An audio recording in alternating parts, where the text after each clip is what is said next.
ibu-ibu serta anak-anak Yayasan Al-Khairiyah yang dimuliakan oleh Allah Subhanahu wa taala. Alhamdulillah kita bersyukur pada Allah Subhanahu wa taala yang memberikan kita karunia nikmat sehat afiat, nikmat panjang umur, nikmat dikumpulkannya kita di tempat ini menghadiri salat subuh berjamaah, berzikir dan juga hadir kajian subuh atau masuk yang semoga Allah Subhanahu wa taala berkahkan kita dengan sebab hadirnya kita di tempat ini. Amin. Amin ya rabbal alamin. Salawat beserta salam kita haturkan kepada junjungan kita Nabi besar Muhammad sallallahu alaihi wasallam yang telah menuntun kita umatnya minadz zulumati ila nur, minal akhlaqil fasidah ilal akhlaqil karimah. Hadirin hadirat yang dimuliakan oleh Allah Subhanahu wa taala.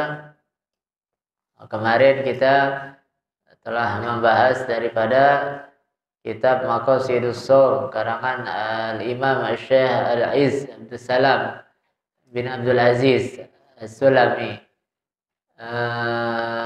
Sampai kepada adabus siyam, adab-adab berpuasa, adab-adab Ramadan. Kemarin kita katakan, kemarin disebutkan bahwasanya mesti jaga lisan, jaga anggota badan dari maksiat, dari dosa, dari hal-hal yang mendatangkan murka Allah. Kemudian yang kedua, salah satu akhlak adab seseorang yang berpuasa adalah idza du'iya ila ta'amin wa huwa shaimun falyaqul inni shaimun. Kalau diundang acara yang di situ disediakan makanan dan dia berpuasa, maka hendaknya dia mengatakan saya berpuasa. Artinya lanjutin puasanya. Kalau diundang terus kita datang. Karena undangan seseorang itu wajib. Nah, seseorang undangan itu wajib dengan catatan di tempat acara tidak ada kemungkaran. Tidak ada kemungkaran. Dan acara yang dilaksanakan adalah acara yang bukan acara mungkar. Acara yang berbau maksiat begitu. Seperti apa? Akad nikah, resepsi. Nah, cuman sekarang resepsinya, akad nikahnya mungkin masih ada sebagian yang jauh dari kemungkaran. Nah, resepsinya ini, ntar di situ ada yang nyanyi atau ada yang joget dan juga bercampurnya laki perempuan, itu semuanya kemungkaran. Makanya tuh terkadang undangan resepsi boleh jadi gak wajib kita datangin begitu. Tapi kalau orang Betawi kalau nggak datang ntar dikatain sampai 5 menit mau mati masih dikatain. Udah meninggalnya masih dikatain. Sampai mati dia nggak kondangan balik sama gua gitu. Sampai meninggal kagak kondangan. Padahal gua kondangan 500.000 sama dia. Kondangan 1 juta. Kondangan begini gitu. Ini juga salah satu adat yang ditradisikan, adat yang kurang baik. Adat yang kurang baik. Karena kita ini ketika seseorang memberikan sesuatu dengan terpaksa, maka sesuatu itu boleh jadi tidak halal. Contoh nih, ada 5 orang. 5 orang kumpul. Terus mau kasih namanya Dias. Kasihan nih Dias, mukanya melas. Kita kasih 1.000 atau kita kasih duit dah. Yang ngasih, yang pertama ngasih 5.000, yang kedua ngasih 10.000, yang ketiga ngasih, yang keempat sayang amat, dia kan pura-pura melas doang. Padahal mah tenge orangnya, kan begitu. Padahal songong orangnya. Cuman gak enak sama yang lain kalau nggak ngasih, ngasih juga dah 5.000. Ini keterpaksaannya dia, boleh jadi itu 5.000 menjadi haram. Apalagi kalau orang-orang soleh terdahulu, para aslafun soleh, yang mereka sangat menjaga diri dari hal yang subhat, apalagi yang haram. Kepikiran aja untuk melakukan yang makruh, mereka nggak sama sekali nggak ada kepikiran. Apalagi kepikiran atau melakukan hal yang haram. Begitu. Maka itu pemberian harus jangan sampai menjadikan orang itu terpaksa atau karena malu. Nggak enak kalau nggak ngasih itu, nggak enak kalau nggak ngasih itu agak berbahaya ya. Nah, karena tidak ada keikhlasan di situ. Maka ini tradisi yang lumrah tapi kurang baik. Kurang baik. Guru-guru kita juga kita ceritain modelnya begitu. Tradisinya kurang bagus yang begitu. Begitu. Apa namanya? Memberi tapi berharap balasan. Begitu kan Allah perintahkan kita kalau udah kasih, jangan kita ungkit. La tubtilu sadaqatikum bil manni wassalwa. Bil manni wal adha. Jangan rusak sedekahmu dengan ungkit-ungkit atau dengan sambil dilempar. Ambil caci maki, ini ambil. Begitu misalnya. Itu. Jadi apa namanya? Kalau diundang ini wajib datang. Kecuali ada uzurnya. Uzurnya tadi itu misalnya ada kemungkaran di situ. Atau emang sakit atau bareng. Saya harus hadir di undangan yang pertama kali ngundang saya. Ini lebih dulu daripada yang ini. Harus saya datangnya. Atau yang ini lebih kerabat daripada yang ini. Yang ini tidak ada hubungan kerabat. Saudara. Yang ini lebih saudara. Begitu. Kalau bisa dua-duanya. Tapi kalau emang ada uzur, nah, maka boleh dia tidak hadir datang. Karena Nabi katakan hak muslim ala muslim sittun.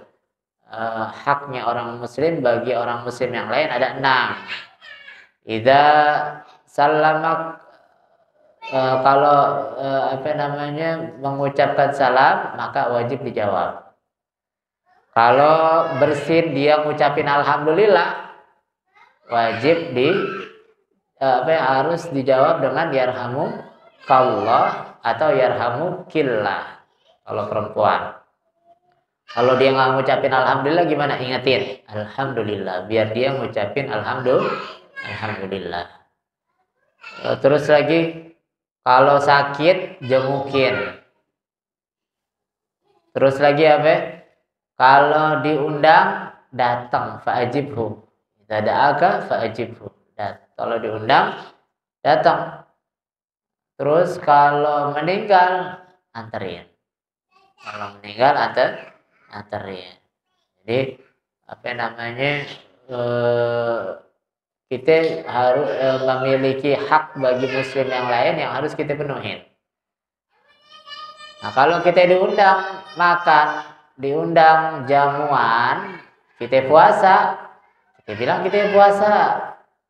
Baik sebelum berangkat atau ketika kita ada di sana.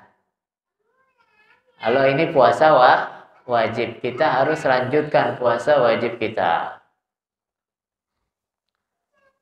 Nah, karena Nabi SAW mengatakan, idza du'iya ahadukum ila ta'amin wa huwa sha'imun falyaqul inni sha'im. Kalau kamu dipanggil, diundang jamuan untuk makan siang, maka kamu berpuasa, maka katakanlah kamu berpuasa.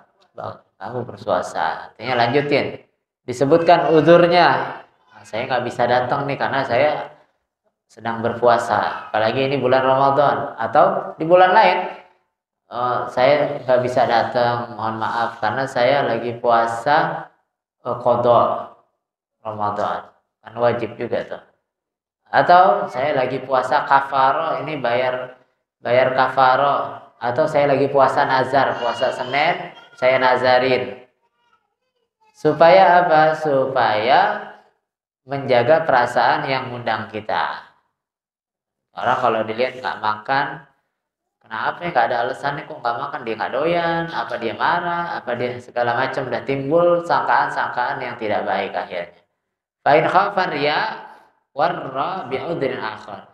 Nah kalau kita nggak mau terlihat gaya banget, puasa, udah tahu puasa pakai datang, ngapain sih? Begitu ya, nggak usah datang, izin, mohon maaf, katakan dengan lemah lembut segala macamnya. Nah kalau puasa sunnah yang lebih afdal batalin deh. Karena kasru jabr khatir, menjaga perasaan daripada sahibul bait. Menjaga perasaan itu harus wajib. Karena kalau nggak dijaga perasaan itu, nanti akan menyakiti hatinya. Menyakiti hati orang haram hukumnya. Puasanya sunnah, menyakiti hati orang haram. Maka tinggalkan puasanya, makan. Bahkan disebutkan sama ulamanya, meskipun kita makan dan puasanya batal, dapat pahala daripada puasa sunnah tersebut. Begitu. Nah kalau lebaran, kan biasanya lebaran nih pada bertamu. Lebaran makanan lagi banyak-banyaknya. Memang hari pertama kita haram puasa. 2, ketiga, keempat, kelima kan pada udah boleh itu puasa. Kadang-kadang ada yang Masya Allah rajinnya luar biasa, hari kedua udah mulai puasa. Hari kedua udah mulai puasa. Dia lupa kalau saudaranya dia banyak.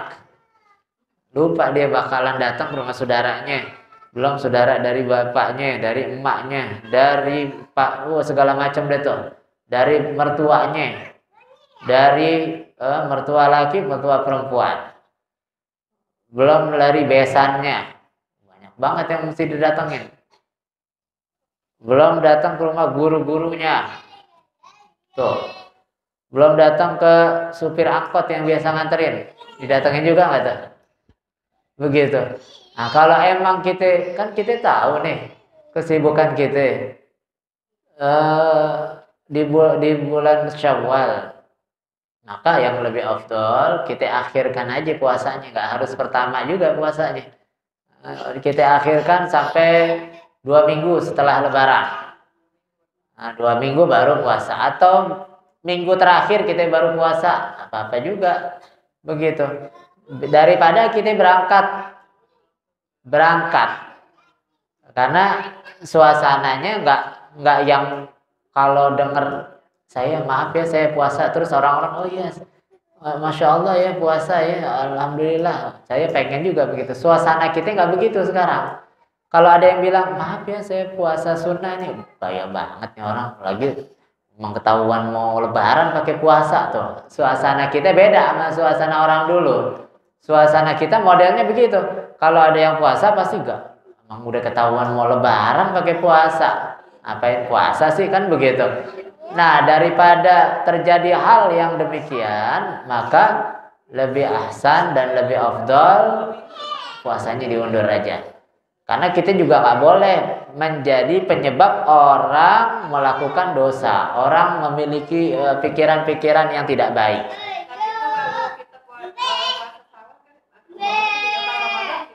Nah kalau puasa Syawal, puasa sunnah boleh dibarengkan dengan puasa yang wajib. Satu wajib boleh campur dengan puasa sunnah beberapa. Gitu. Nah kalau puasa wajib hanya satu, nggak boleh digabung 2. Puasa wajib satu aja. Qada Ramadan nggak boleh dicampur dengan puasa nazar. Nah, kalau puasa dengan puasa sunnah boleh. Puasa qada Ramadan, terus hari Senin puasa sunnah Senin, terus hari Syawal puasa 6 hari Syawal, terus lagi puasa apa lagi? Puasa tarekat, misalnya puasa biar tambah kinclong glowing mukanya, puasa deh, gitu. Jadi kalau puasa sunnah boleh digabungkan. Atau Seninnya itu pas Ayyamul Bid, juga puasa sunnah Ayyamul Bid, hari-hari putih. Hari-hari putih 13, 14, 15 ya.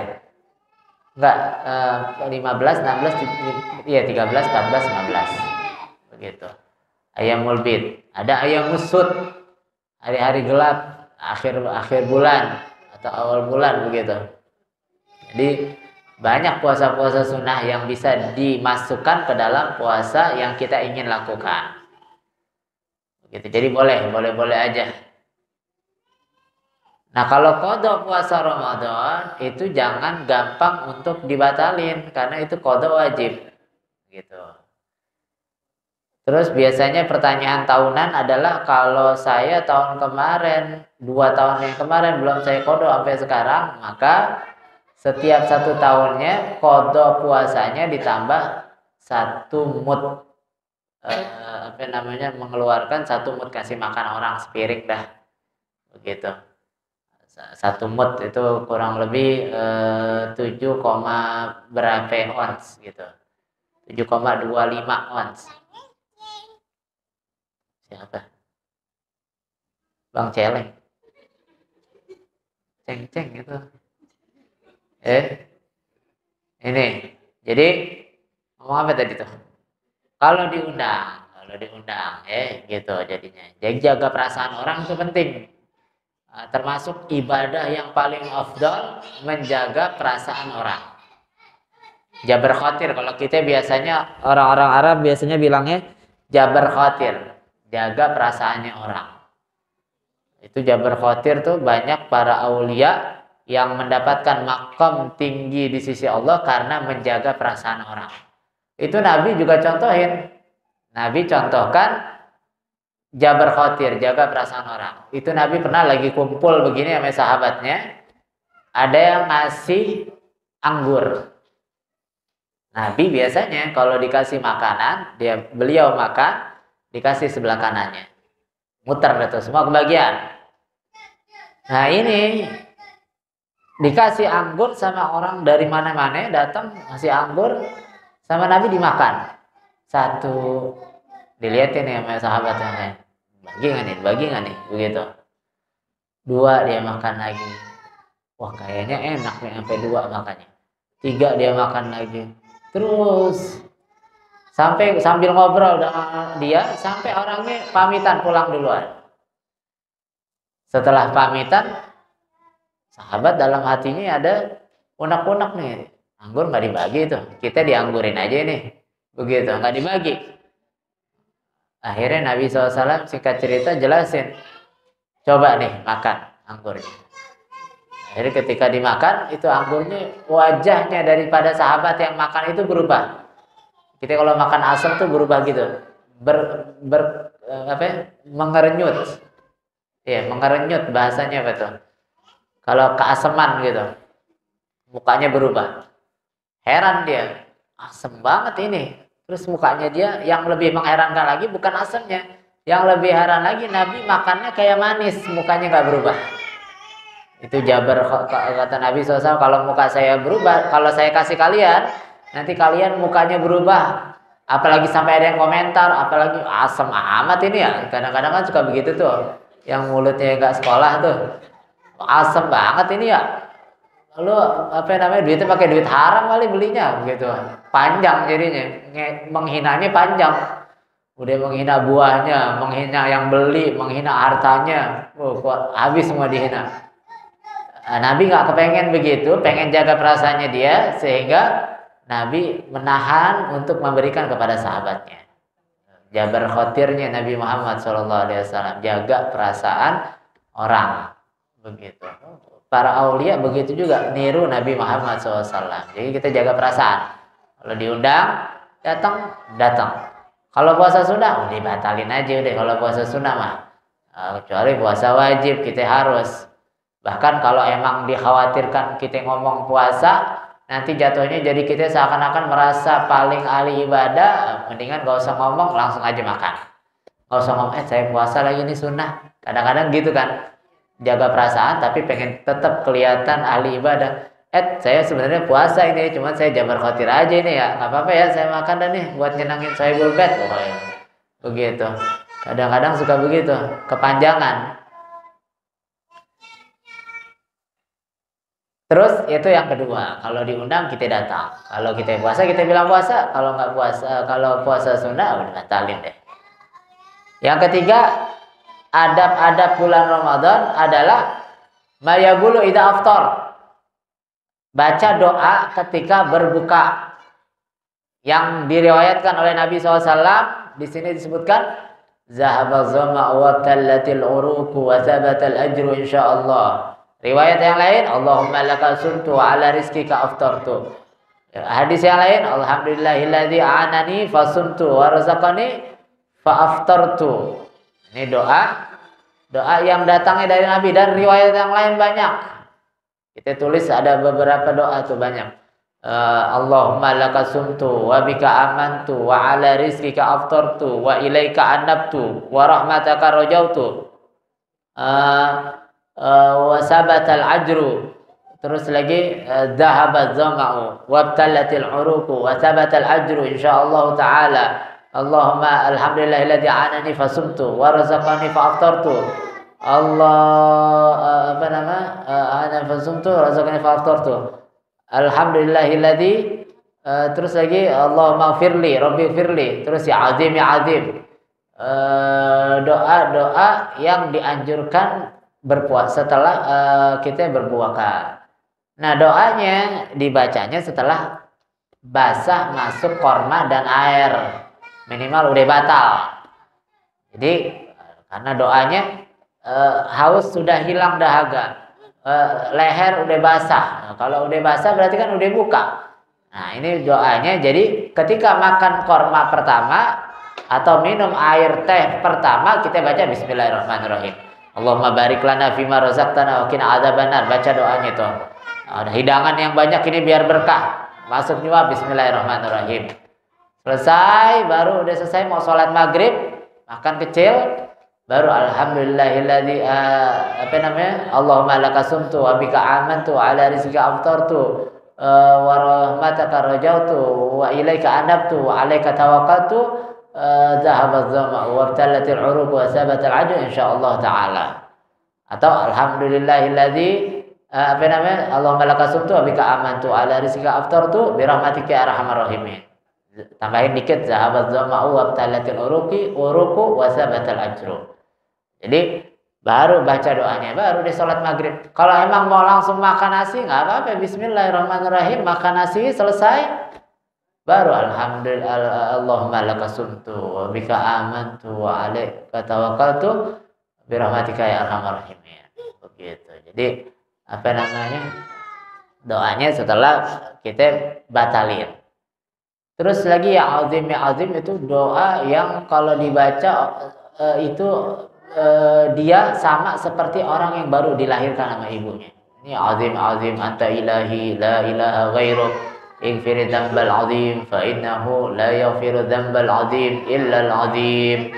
Ini doa yang banyak juga dibaca oleh para guru-guru dan para ulama-ulama kita. Sebelum maghrib kita baca asyhadu an la ilaha illallah astaghfirullah nas'aluka ridhaka wal jannah wa na'udzubika min sakhatika wan nar. 3 kali. Allahumma innaka afun karim tuhibbul afwa fa'fu anna ya karim. Itu juga dibaca yang banyak sebelum berbuka. Dan zikiran ini identik dengan bulan Ramadan. Kita bacanya bulan Ramadan aja. Kalau puasa sunnah yang lainnya nggak usah kita baca, boleh dibaca nggak apa-apa. Cuman ini zikir identiknya dibaca di bulan Ramadan. Sebab kita pernah baca ketika mau buka puasa sunnah, kita baca itu, coba-coba depan guru kita tegur. Nah, itu zikir biasanya identik dengan bulan Ramadan. Jadi bacanya bulan Ramadan aja, zikir yang lain aja kalau puasa sunnah begitu. Jadi banyakin baca itu. Nabi ditanya doa apa sih yang mesti kita baca di bulan Ramadan? Itu Nabi ajari doa itu yang tadi disebutkan. Jadi doa kita perbanyak daripada doa. Terus lagi adab puasa yang keempat adalah buka puasanya pakai apa? Nah, buka puasanya disebutkan di sini dengan rutab, korma yang masih muda, atau minimal tamar, korma yang agak kering tuh yang ada sekarang nih, yang ada di tangan kita itu, Korma-korma yang ada di rumah kita, ada di rumahnya korma. Kalau nggak ada, bilang aja. Jadi korma yang kering tuh, yang masih muda, muda atau agak empuk, mau matang sedikit begitu, tuh yang paling enak tuh. Langsung nasi, boleh juga nggak apa-apa. Jadi yang sunnah rutop, terus korma muda, korma yang kering deh tuh. Kalau nggak ada korma, yang manis. Yang manis apa aja? Yang manis yang tanpa dimasak. Kalau nggak ada juga yang manis yang pakai dimasak. Yang nggak pakai dimasak kayak buah-buahan kan nggak perlu dimasak. Manisnya alami. Ada yang pakai dimasak seperti apa? Permen, kolak dan lain sebagainya. Jadi begitu. Nah, terus kalau itu nggak ada, baru dah ke air dah. Teh dah paling nggak yang lain. Kalau nggak ada juga air putih. Minimal air putih. Minimal air putih. Karena Nabi SAW karena yafturu qabla an yusalliya ala rutabati fa in lam yakun fatamaratin fa in lam yakun hissan huswatin min ma.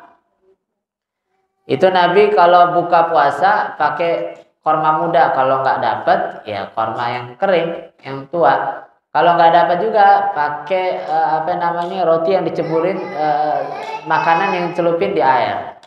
Atau pakai air putih begitu, beberapa teguk air putih begitu. Terus Nabi bilang, idza kana ahadukum shaiman falyuftir ala tamr fa illam yajid fa 'alal ma fa innal ma tahur. Kenapa air? Karena air itu suci dan mensucikan. Paling sehat ya, dokter juga bilang air itu paling sehat. Dan kalau kita makan korma itu mengembalikan energi kita, energi yang hilang ketika kita berpuasa. Kalau pakai korma tuh, itu bagus juga dalam pandangan kedokteran. Dokter baru tahu sekarang, Nabi Muhammad udah kasih contoh dari zaman dulu begitu. Nah, ini 4, baru 4 nih, tinggal dilanjutin kurang 6 lagi yang kita mesti lakukan daripada adab-adab bulan Ramadan, puasa di bulan suci Ramadan. Mudah-mudahan Allah Subhanahu wa taala beri kita taufik hidayah dan inayah untuk menjalankan daripada sunnah-sunnah, menjalankan daripada adab-adab bulan suci Ramadan, sehingga kita semakin mirip dengan cara menghadapi Ramadannya Nabi Muhammad sallallahu alaihi wasallam, ala hadhihi niyyah wa ala kulli niyyah salihah wa ila hadratin Nabi Sayyidina Muhammadin sallallahu alaihi wa alihi wa sahbihi wasallam. Al-Fatihah. A'udzu billahi minasy syaithanir rajim. Bismillahirrahmanirrahim. Ar-Rahmanir Rahim. Maliki yaumiddin. Iyyaka na'budu wa iyyaka nasta'in.